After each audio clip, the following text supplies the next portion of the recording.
Scan now. Meet Sovi, your new AI study buddy. Derivative questions get easier with linearization. We turn the derivative at x equals 2 into a tangent line estimate for f of 2.1.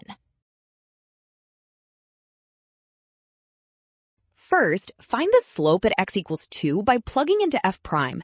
The numerator is 2 cubed plus 2 times 2 plus 6, and the denominator is 2 to the 4th.